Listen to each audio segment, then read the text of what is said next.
og dinhi ning atong tulumanon. Inyong masayran ang kamaturan kay sa kamaturan.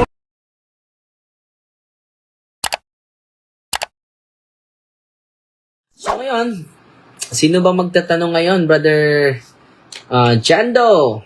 Sabi ni ni Chona makapas, tanong ko po pag nagpa-bless si Father Darwin kahit dito lang kami sa bahay nanood live. Salamat po. Okay lang po kung kayo nasa bahay lang manood. Okay lang po 'yon. And then si Jonathan Kaluba, good evening po. Gusto ko sana po maging member ng Prayer Warrior niyo. So paki-contact lang po si Ate Edna. Yung Facebook po niya Gilda Paliza. Kanyang Facebook, Gilda Paliza. Pag-contact lang po at siya yung mag-accommodate po sa inyo paano kayo maging member ng Prayer Warrior ng punto por punto. Pati nang ibigay ngayon kay Father Darwin Gitgano, ang unang magtatanong ngayong gabi, pakibukas yung camera. Unang may nagbukas ng camera dito, hindi nakaraisan, pero pagbibigyan ko siya. Si Ronel Laurel. Ronel Laurel, good evening. Kami grupo nga ang BC pa, di ba? Grupo ng mga lalaki. Wow. Tapuhan. Ang siyamong kanang coordinator. Wow. Salamat. Salamat pa din dengan kung katunan niya. Dagan mga problema niya sa akong pamilya. Hindi mo ko pa din ang sawa. Salamat kayo. So, salamat din. Pagtulunan bitaw pa din.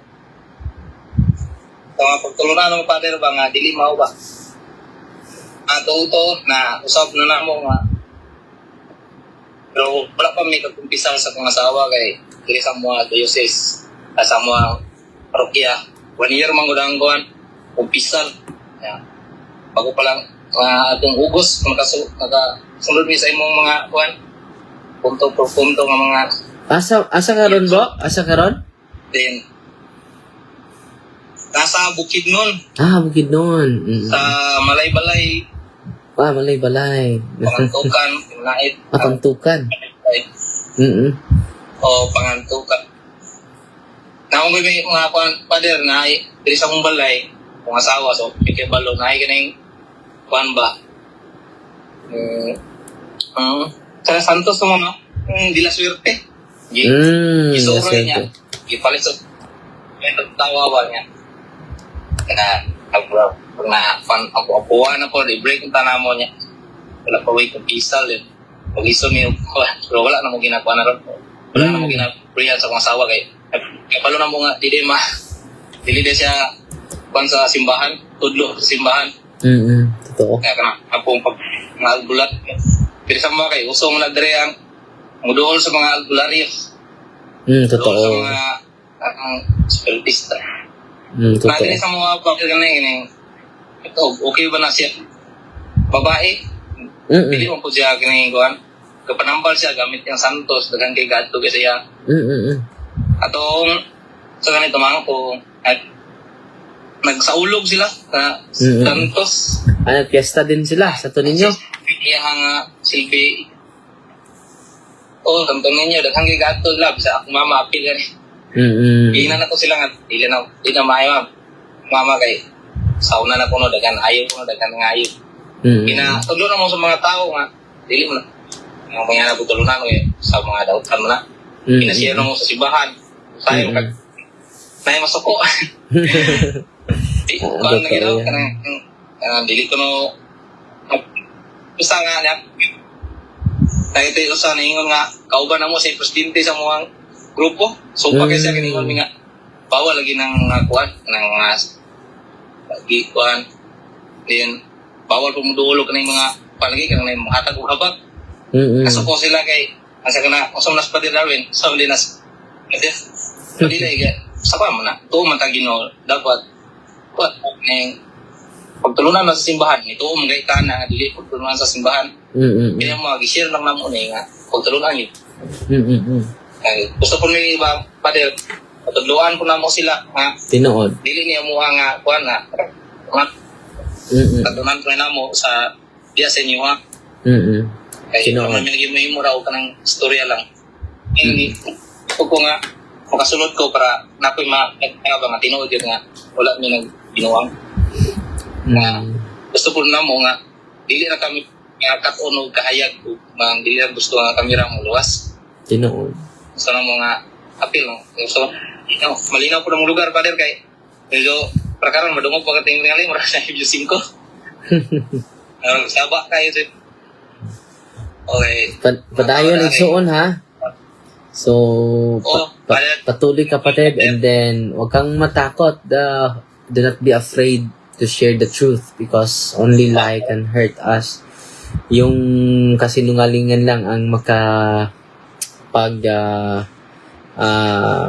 makadaot nato. No? Continue to share the truth because only the truth yung magkapagbigay natin ng kalayaan. Tunay na kalayaan, kapatid. Okay. Thank you. Thank you, Brother Ronela. Laurel from Bukidnon, Malaybalay. Hey, thank you, Brother Ronel. So, dito naman tayo ngayon. Next na tatanong naman, pakibukas yung camera. Jean Paul Mabilin, and then Alex Trece, pakibukas yung camera po. Pader, ang tanong ko lang, Pader, ito kasing logo ng logo ng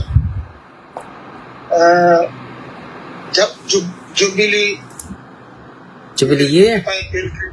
Jubilee Year. Bakit?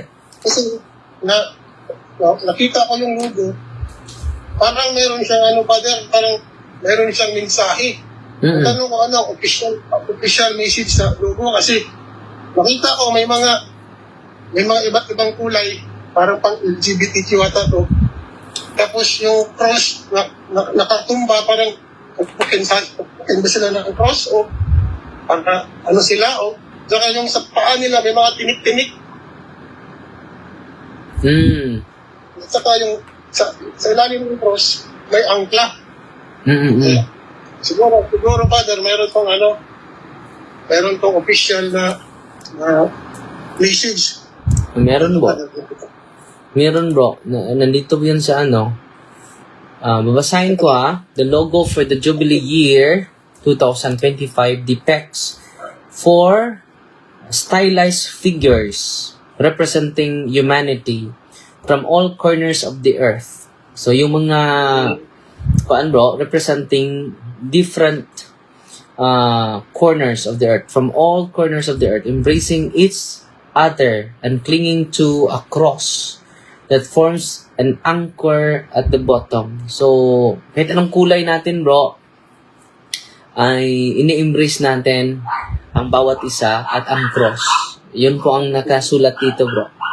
Na embracing each other and clinging to a cross that forms an anchor. Ang anchor, bro, yung dapat i-anchor natin yung sarili natin sa cross, no? Signifying the theme Pilgrims of Hope. Lahat tayo ay sabay-sabay at yung paglalakbay natin ay nakafocus sa pag-asa. Where people from all walks of life find solidarity and hope in Jesus Christ, even amidst life's turbulent challenges, with the anchor symbolizing steadfast hope. So, in-anchor natin in times of difficulty, bro, sa cross, kay Kristo, kapatid. No? Okay. Yan po ang nakasulat dito, bro, sa, Itong Pader, itong tinik sa ilalim ng mga talis. Yung yung waves. Difficulties of life, no? Yes. Difficulties in life, no? Sabi dito, with the anchor symbolizing steadfast hope in difficult times, no? It is the sign of wave, bro, mga pagsubok sa buhay. And then may, 'di ba? Alon 'yan, and then may angkla. Oo nga pa doon, may angkla. Saka yung cross, parang nakaling siya, parang ini-embrace natin clinging to, sabi dito, clinging to a cross that forms an anchor. So, connected yung anchor sa cross. So, let us anchor ourselves to the cross of Christ. Because everything is nothing. Sabi ni San Pablo ba yun? Saan ba yung talata, bro? na dahil sa cross ni Cristo, everything is a waste for me. Sabi ni San Pablo, Brother John Ray. So yan po. Bro, anong unsa man Dre? anong talata yung sabi niya na lahat para sa akin ay walang kabuluhan because of the cross of Christ? Yun ang sabi ni San Pablo. Sa Galatia 6:14. Basahin natin, bro. Basahin natin Galatia 6:14. Wait. Galatia 6:14. Ito baka ito siguro yung sinasabi mo din. Huwag nawang mangyari sa akin na ipagmalaki ko ang anumang bagay bukod sa cross ng ating Panginoong Jesucristo, sapagkat sa pamamagitan nito ang mundong ito'y patay na para sa akin at ako naman patay na rin sa mundo. So yun, bro, dapat i-anchor natin yung sarili natin sa cross. Dahil everything is nothing. So yan po ang kahulugan, bro. sa Jubilee. Maganda kasi pagka-painting. Tapos kulay-kulay yung mga tao, tapos yung cross nakalim, tapos may angkla. Yung waves pala, yung ups and down. Yes. Tubok sa buhay. Yes, bro. Iwanag na pader. God bless. Kaya pader, meron akong pangalawang tanong. Yes, bro, Alex. Pag sabihin ba na mag-rosary ka, ang ibig sabihin sa rosary, ubusin yung tatlong mystery o yung isang mystery lang? Yeah, okay lang yung isang mystery. No? Kung kaya mo, yun ang devotion mo. Si Pati Pio nga 15 mysteries every day. Dahil contemplative naman siya. Ikaw ay active. So, pwede isang misteryo. At kung meron kang extension naman yan, ay pwede mo ialay mo sa kaluluwa sa purgatorio, may namatay, no, na very close sa'yo. So, itong pangalawa kong rosaryo, ihalay ko sa mahal na kapatid ko na may sakit. Ganun. Hindi kailangan, hindi kulang yung araw mo kahit isa lang. Isang rosaryo lang. Misteryo. Okay, depende yan sa'yo. Depende yan sa disposition mo. Pero, yung marami na mga prayer, kapatid, yan po ay, contemplative. Hindi ka naman contemplative, di ba?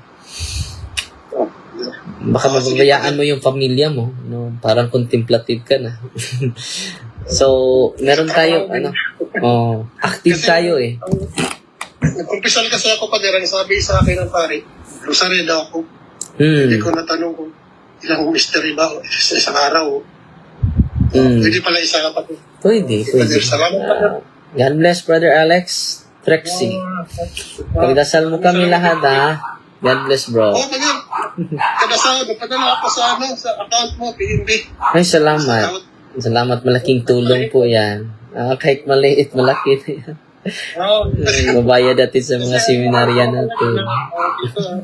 Panata. Kasi nga, utang nga ako, hindi ko na mabayaran eh. Diyan ko na lang ibigay. Salamat, ha. God bless, bro, ha.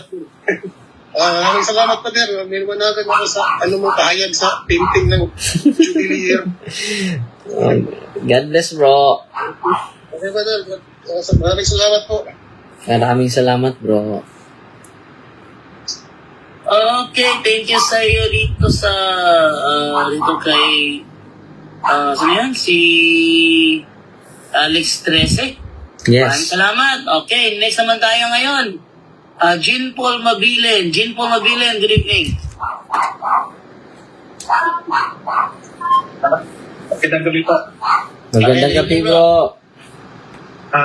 Father, may ask akong question. Meron bang na-recognize, Father, as a married man na naging saint? Married ba nang naging saint? Marami. Si Saint Rita of Cassia. Marami, bro. Yan si Saint Rita, padre, yung yung asawa niya, mason pa, pero na-convert. San Lorenzo Ruiz. San Lorenzo Ruiz, bro. Yung unang martir natin na santo. Saint Thomas More. Saint Peter. Saint Peter. Saint Peter. Oo. Okay. Hindi, sa pantanong ko, yung emptiness po ba ng pagkatao natin, looking sa to be more like Jesus. Mm. Ano bang basis ng Father? Parang maging katulad ni Kristo. Yun. Ano ang gagawin natin? Una, dapat tanggapin natin siya lagi through the sacrament of confession, and then Holy Communion, no? And then pagbasa sa mga buhay ng mga santo, no? Dahil yung mga santo, bro, sila yung naka-imitate talaga kay Kristo. Kaya nga, meron tayong mga santo ngayon. Meron tayong devotion sa mga santo.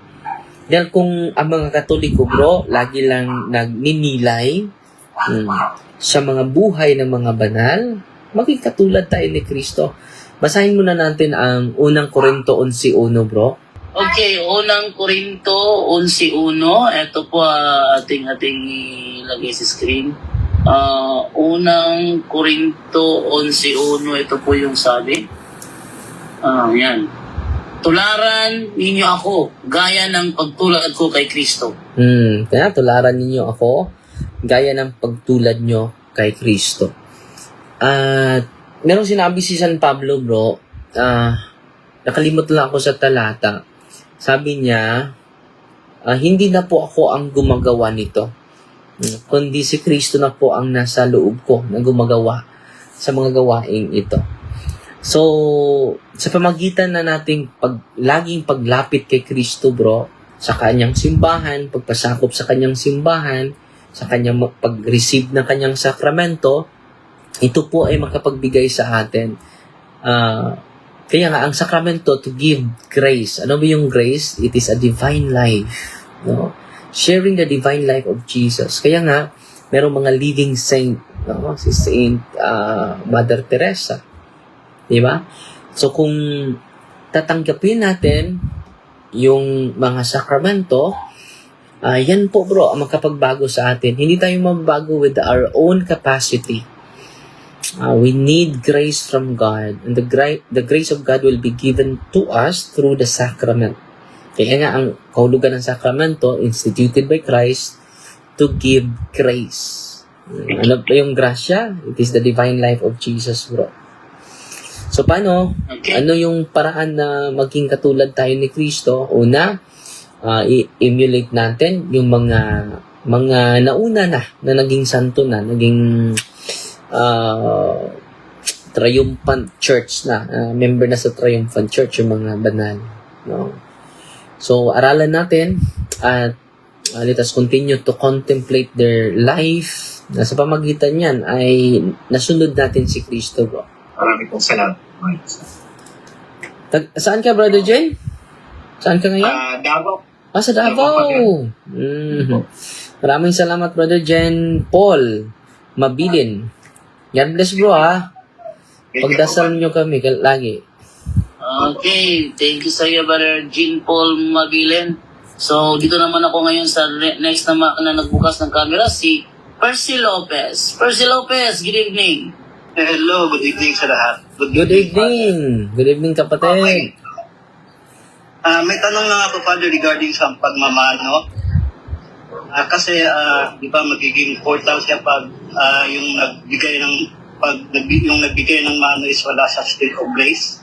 So, ano kayang approach sa aking mga anak na paano ko sila sasabihin? Kung magmamano sila, tatanungin mo na kung nasa state of grace ba yung mamanuhan nila or parang gano'n. Ano ba kayang magandang approach na sasabihin ko sa mga anak ko regarding sa pagmano? Unang-una, bro, iba yung pagmamano at pagbablessing. No? So, pagmamano is respect yun sa magulang. Di ba? Yung pag-blessing, kung yung nag-bless sa'yo, delikado. Yung pagmamano is as a respect sa mga matatanda. No? So, anong gawin natin? Let us do a prayer of protection. And then, in a state of grace, tayo. No? Walang kahit sino pa yung nasa tabi mo. So, ang ituturo mo sa bata mo, ito. Una, you should increase the love and devotion every day to God and to our neighbor. Yung pagmamana is a sign of respect po yun. No? Sa mga lolo, di ba? Sa mga matatanda. Iba yung ganon. Kung magpa-pray over ka na, delikado po yun. Lalo-lalo na hindi mo alam yung nag-pray over sa'yo. At hindi din pare, di ba? Percy? Salamat po. Klaro na. Kasi dati yung narinig ko pag nagmano ka daw sa isang wala sa state of grace, delikado daw yun. Anyway, klaro naman ngayon. Yung pangalawang tanong ko, Padre, yung mga lay minister na nagbibigay ng ostia, lalo na pag mga bata, pinatap nila yung ulo sila sa God bless. So, pag wala sa state of grace yung lay minister na yun, delikado ba yung kabo? Kasi nag-test So, hindi na kailangan mag-bless sila dahil yung Eucharist is greater than their hand. Diba? Dapat nila yon. Hindi naman sila pare. Dapat i-correct yung practice. Yung bigla lang yung kamay nila itapion sa bata, then parang pinatap yung ulo. Okay lang. God bless them, binibigyan din. Okay lang yung pare. Unang-una bro, minister po. si Kristo po, babalikin natin yung yung Eucharist is greater than the blessing. It is a grace, the source of grace. So, dapat makorrected yung sino bang nag-promote niyan. Wala naman yan, no? Dahil yung ni-receive mo, it is greater than blessing. Para yung kamay mo as masuperior pa sa katawan ni Kristo, di ba? So, dapat makatikais yung lay minister. Bakit pa hihipuin niya yung ulo ng bata? Hindi naman nagpa-bless sa kanya, di ba? Unang-una, dapat ma-examine sa lay minister yung sarili niya. Hindi na kailangan dahil katawan ni Kristo yan eh. Sino ba ang mabisa, bro? Yung kamay mo or yung katawan ni Kristo? And then sa question mo, dapat masabihan yung lay minister na hindi naman siya pare. Baka grabe yung kapangyarihan niya. Akala niya may healing power ako. Yan ang delikado, bro. Kaya nga, yung mga pupunta dito sa office ko, sasabihin ko, when you receive the sacrament, it is greater than the hand of Father Darwin. So, minsan ay nakasentro ng tayo. Ano ba yung intention niya? Lahat bang ni minister sa inyo, gagawin yan? O may... Feeling ko, Father, parang yung, lalo na mga matatandang minister, parang nakukyutan sila sa bata, parang tinatap nila, God bless them, bigay sila ng ospiya. Parang gano'n yung feeling ko. Parang habis nila, yung gano'n. Dapat yung Eucharist is greater than their blessing. So, kung occult yun, delikado po. Yung masama pa, Father, yung pag-tap nila sa ulo ng bata, di ba may handkerchief sila, dapat pinupunas doon bago magkuha ng Eucharist. Minsan, nalilimutan nila after mag-tap ng ulo sa bata, magsasabing God bless, kukuha ka ganang ostiya din, isusubo. So, yung kanyang panyo ay ginagamit nila. Dapat dito sa amin, maghugas ng alcohol bago mag-receive. So, marami tayong dapat i-correct din sa ating mga kasamahan ng lay minister. Pero para sa akin, bro, it is greater than the blessing ang Eucharist po. Wala ko nakita dito na pare na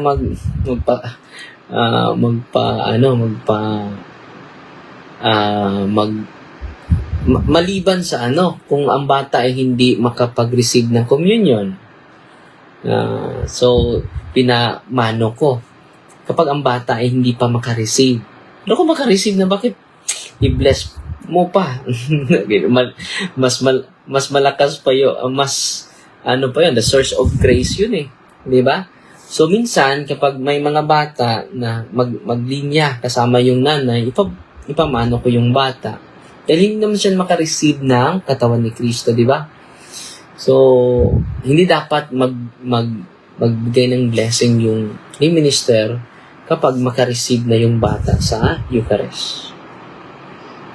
Last na tanong, Padre, third na tanong, regarding sa exorcism. Sa Biblia kasi, Father, yung mga demonyo nagpapansin, di ba, sumisigaw para mapansin.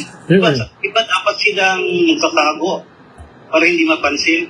Kasi yung kaya nga kay San Pablo, nag-iingay, parang inaupas lang niya kasi annoying, parang ganun. Dapat hindi sila magpapansin. Tama ba, Padre?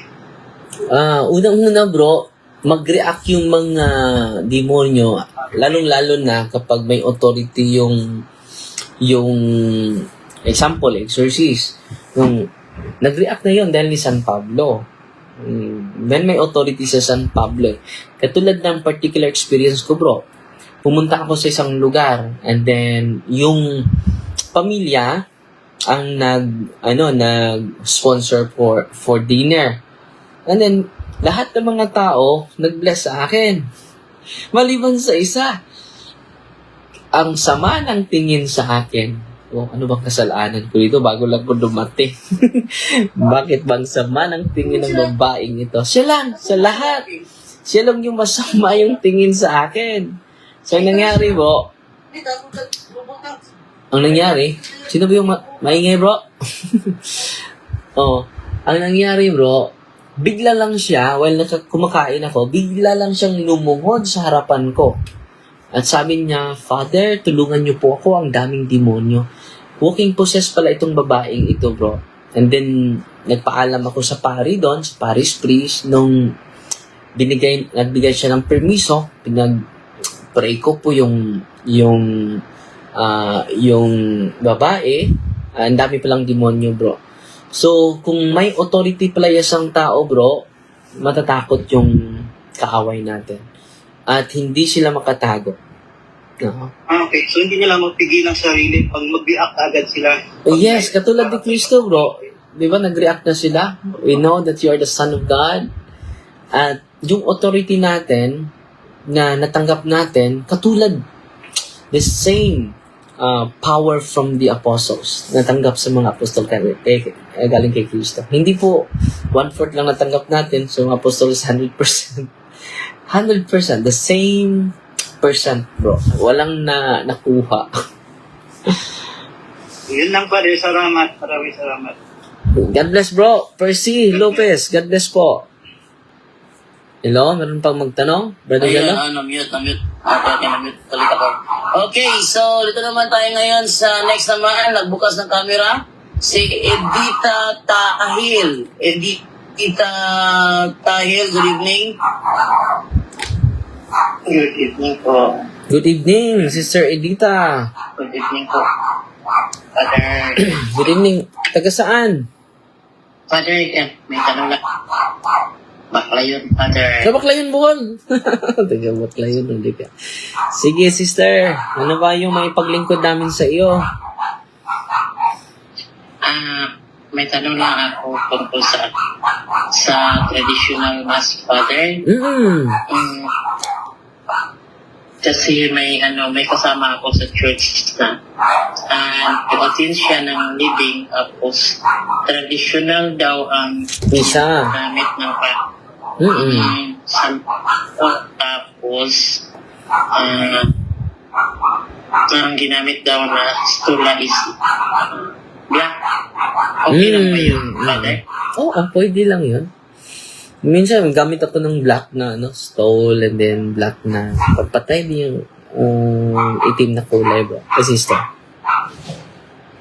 Okay lang yun. Okay lang yun, sister.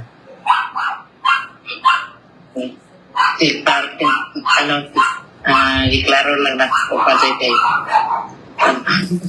basin ba og kanang lahi nga kanang kuan ni kanang giawat-awat lang bitaw ang atora. Okay lang. Basta, merong, sa atin dito, sister, merong 5 ba na pare na pinahintulutan ni Bishop na mag-celebrate ng Latin Mass. Isa na doon ako. Dahil busy ako sa mga exorcism natin. So, nakafocus na ako sa exorcism. So, si Father Skelton, si Father Father Cecil, si Father Pania, si Father Gary, marami. Parang higit pa, malapit sa 10 po. Pero dahil patay yun, itim. Pwede po. Itim or violet. Ito po, pampatay. Itim at violet. Okay lang yun. Violet lang. Mm. Isa ko, Father. Violet lang yun. Yun ang usual, violet. Pero pwede din itim, kapatid. Okay, salamat, Father. Yun lang po. Sister, salamat Sister Edith sa tanong. Okay, bigay naman natin, Father, kay Sister Oni Glory. Only Glory. Father Darwin, Only Glory, taga saan? Pag Coronadal City. Coronadal. Anong may paglingkod namin, kapatid? Father, may tanong lang po ako doon. Ako po doon sa logo ng Jubilee Year. Yes. Tinanong ng isang kapatid natin kanina. Kasi walking in solidarity yung Yes. destination po community is walking in solidarity. Itanong ko lang, Father, kasi ipa may synod po, yung synod dahil kasi sabi natin. Ibig sabihin po ba noon yung walking in solidarity, kasali po ba doon yung ibang kapatid natin sa ibang paniniwala o religion? Yes, no? Yes, kapatid. Hindi lang yan sa atin, synodality, kasama natin sila. Sabi dito, nabasa ko kanina, dahil tinanong na yung, tinanong na yan kanina, no? Basahin ko muli, ha? Sabi dito, the logo shows 4 stylized figures representing all of humanity. No? So, hindi lang Catholic, all of humanity coming from the 4 corners of the earth, east, west, north, south. They embrace each other to indicate the solidarity and fraternity which should unite all peoples. So, lahat ng tao, kapatid, from 4 corners of the earth. Okay? Ate Anjore? Sige po, Father, maraming salamat. God bless po, kapatid. Okay, thank you kay Nanay Anjore. So, dito naman po tayo ngayon sa next naman, si Kurt James Aguilion. Kurt James Aguilion, good evening. Good evening, Father. Good evening. Yes, narinig. Malinaw na malinaw, kapatid. May katanungan lang ako, Father, na chismis lang doon. May turo pa tayo sa simbahan na pag yung tao nagbigti, hindi pa papasokin ng simbahan. Yes. Nung una, yun po ang tradisyon natin. Pero ngayon, ay winawide na ng simbahan, ino-open lang ng simbahan ang pagmimisa sa nagbigti. No? Dito sa Diocese of Tagbilaran, no, bibigyan sila ng misa. Misa talaga. Unang-una, dahil maraming mga factors na i-consider. So, nung una, kapatid, tradisyon natin, hindi natin maipasok sa simbahan. Pero ngayon, marami na mga cases na kailangan nila ng dasal. Sila pa yung kinakailangan. I-entrust na lang natin sa Panginoon. Dahil nung una, para hindi na, wala nang magpakamatay, no? Disiplina yun sa simbahan. Pero ngayon, very pastoral lang simbahan. No? Pastoral approach ng simbahan. So, marami ng mga nagbigti na binibigyan ng misa talaga ng ating simbahan. Bro. Okay. Ayan lang, Father. Walang ko. Siguro. Wala. Salamat, bro, ha? Totoo. Salamat, Father. Saan ka galing, bro? Sige, bro. Father. Salamat, Father. Okay, so yan po si Kurt James Aguilon. Ba't di ko siya ma-mute? Ayun. Okay, ito naman tayo ngayon kay Tita Miles. Tita Miles, good evening. Okay, good evening po. Good evening, Father Darwin, sa lahat ng mga ka-PPP. Ang Father Darwin, itatanong ko lang po sana yung tungkol sa confirmation.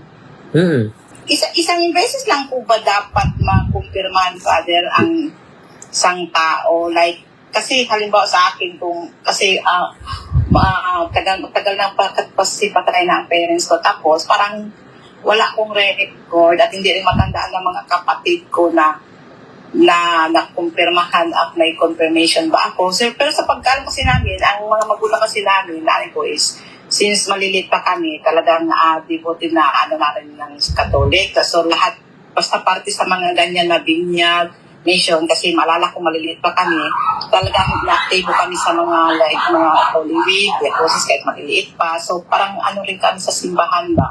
Kaya lang, kung sakali na wala akong makita ng record, Father, at lalo na kung mag-inquire ako sa simbahan, halimbawa, kung sa tagal ng panahon, posible po bang pwede pa ba para sigurado na magpa-confirm ulit o hindi? Hindi, pwede, Father. Isang beses lang. Isang beses lang yung confirmation, Tita Miles, dahil may indelible mark po yun.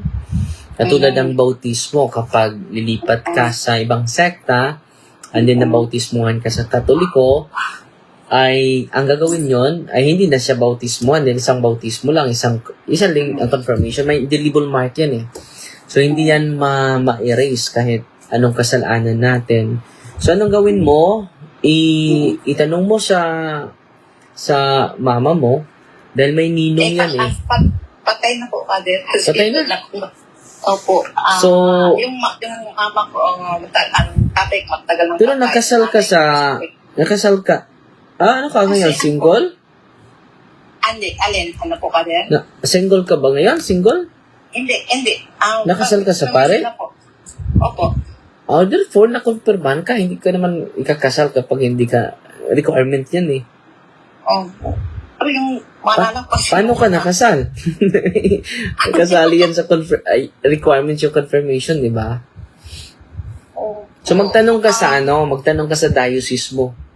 Dahil may record niyan. Kasi yung nag-heal kami sa ibang lugar na kasi ako kinasal, Father. Magtanong ka sa diocese mo. Kung saan ka sa parokya, magtanong ka doon. Para...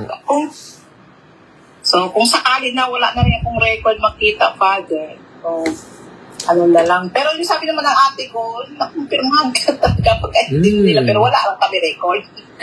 So, may record yan. Punta ka sa parokya mo, or sa parokya mo, or sa diocese. Okay po, Father. So, hindi na pala pwede na para magkurado. Isa lang yung confirmation, kapatid. Okay po, Father. Kaya ngayon, sure ko na-check ko na lahat din sa mga anak ko, talagang meron din. And then, hindi ka naman makasal without confirmation. Posible yung pare nagkasal sa'yo ang magkumpirma. Kung wala kang... So, sino yung nagkasal mo, posible din siya din nagkumpirma sa'yo. Dahil yung parish priest... Sa ibang lugar kami kinasal, Father. Like, halimbawa, sa Davao ako pinanganak na lumaki, din sa Cotabato nagpakasal, parang ganon. Kahit sa ibang lugar, requirement yan before ang kasal. Baka nakalimot ka lang. Baka lang. Siguro nga, check ko na lang din, Father. Salamat pa, Father.